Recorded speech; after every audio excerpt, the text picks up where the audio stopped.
presentasi kami dengan judul normalisasi dalam basis data. Dengan saya Siti Fadilah, saya Teguh Fauzi Pangestu, saya Diego Isnandar, saya Muhammad Afif, dan saya Ahmad Jaki. yang akan dimulai dengan materi awal oleh Aceh. Di sini akan menjelaskan normalisasi dalam basis data. Normalisasi adalah proses termasuk dalam terancang struktur basis data yang akan disimpan secara efisien, bebas dari redundansi atau pengolahan data yang tidak diperlukan dan anomali, yaitu masalahnya dapat menyisipkan, menghapus atau memperbarui data. Dalam praktiknya, normalisasi itu dilakukan dengan memecah tabel besar menjadi beberapa tabel kecil sesuai dengan yang saling berrelasi sesuai dengan aturan-aturan tertentu. Selanjutnya materi yang akan dijelaskan oleh kawan saya. Materi selanjutnya yaitu kapan normalisasi dibutuhkan. Normalisasi dibutuhkan ketika dalam data dalam tabel mengalami perubahan yang sangat tinggi, lalu terjadi anomali saat reset insert, yaitu menambahkan data tapi harus mengisi kolom yang tidak relevan. Lalu ada lalu ada update, yaitu perubahan data di satu tempat harus dilakukan di tempat lainnya. Selanjutnya ada delete, yaitu menghapus suatu data yang bisa menyebabkan kehilangan data yang lainnya. Basis data dirancang untuk sistem operasional yang banyak melakukan insert, update, dan delete. Sekian materi penjelasan dari saya. Selanjutnya akan dilanjutkan oleh teman saya. Baik, saya di sini akan menjelaskan tentang tujuan normalisasi data. Yang pertama yaitu menghilangkan duplikasi data. Menghilangkan duplikasi data itu mengurangi data yang berulang untuk efisiensi penyimpanan. Yang kedua, mengurangi anomali data, yaitu mencegah kesalahan saat menambah, menghapus atau mengubah data. Yang ketiga, yaitu meningkatkan efisiensi penyimpanan, yaitu data yang disimpan akan lebih hemat dan terstruktur. Yang keempat yaitu memudahkan pengelolaan.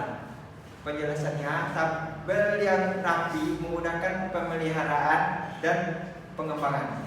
Yang kelima, yang terakhir, yaitu menjaga integritas dan konsistensi. Penjelasannya, data tetap akurat sesuai relasi antar tabel. Sekian dari saya, dan selanjutnya akan dilanjutkan oleh teman saya.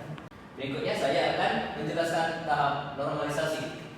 Nih, ada 1NF atau first normal form. Jadi syarat-syarat untuk menjadi 1NF ini ada data harus atomik atau tidak boleh ada data yang gabung dalam satu kolom. Dan berikutnya syarat kedua, tidak ada kolom dengan nilai berulang atau array. Baik, bentuk yang kedua second normal form atau 2NF. Untuk syarat menjadi 2NF itu yang pertama di sini tidak boleh ada partial dependency, artinya kolom non kunci tidak tergantung hanya pada sebagian dari primary key gabungan. Oke, berikutnya second normal form atau 2NF.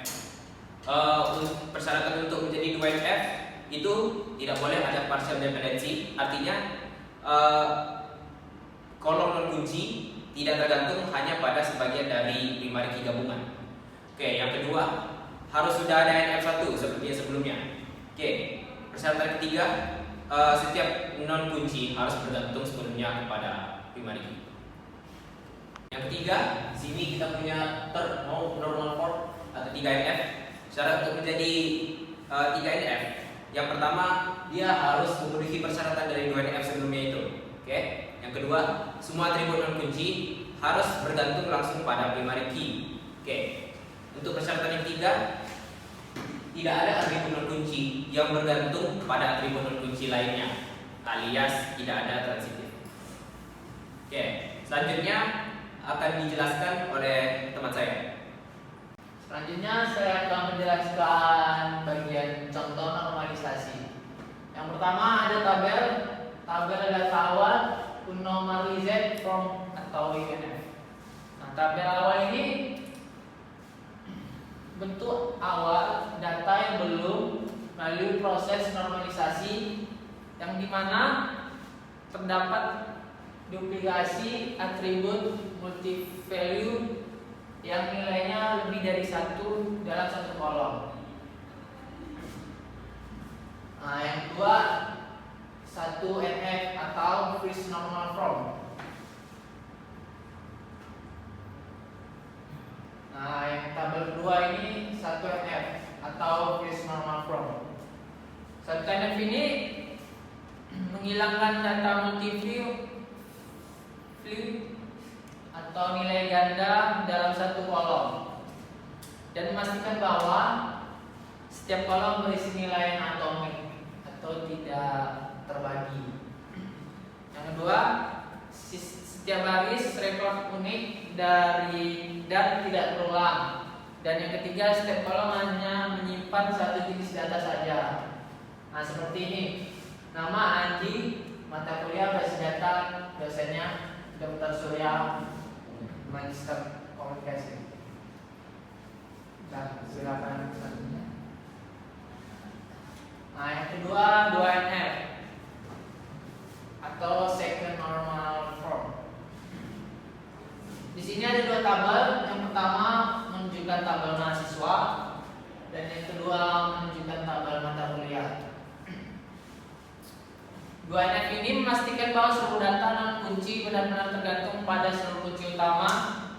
Ini membuat data jadi efisien dan tidak redundan dan lebih mudah dimainkan. Selanjutnya, nah yang ketiga 3NF third normal form. Di sini ada 4 tabel.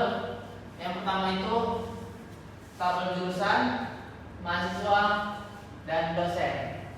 Nah,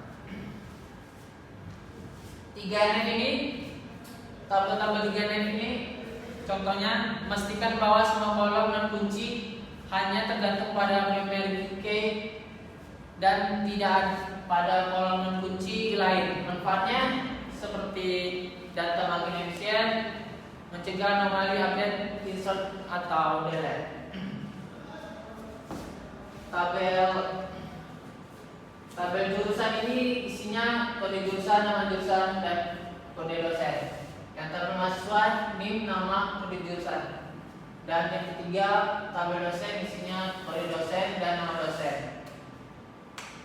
Ketiga tabel ini digabung menjadi tabel gabungan yang disebut dengan 3NF third normal form, di mana isinya NIM, nama jurusan, dan dosen PA. Nah, hanya segitu yang bisa saya sampaikan, lebih kurangnya mohon maaf. Selanjutnya kami akan melakukan sesi tanya jawab. Apakah ada yang ingin bertanya? Nama saya Nasifa Subila. Saya ingin bertanya, boleh slide PPT-nya di bagian sini. Nah, itu kan di sini ada tabel kode dosen kan. Sebelumnya di tabel gabungan tuh nggak ada kode dosen. Kenapa di tabel dosen tuh tiba-tiba ada kode dosen? Kenapa di situ kan di sini cuma ada dosen PA doang. Itu kenapa di tabel gabungan itu nggak ada kolom kode dosen? Oke, terima kasih buat Nabila. Pertanyaan tersebut akan dijawab oleh Zaki. Baik, terima kasih pertanyaannya. Kenapa ya tabel gabungan itu ada kode dosen?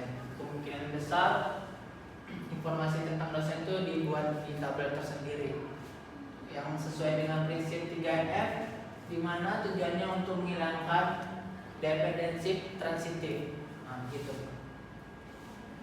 Cukup jelas? Cukup jelas.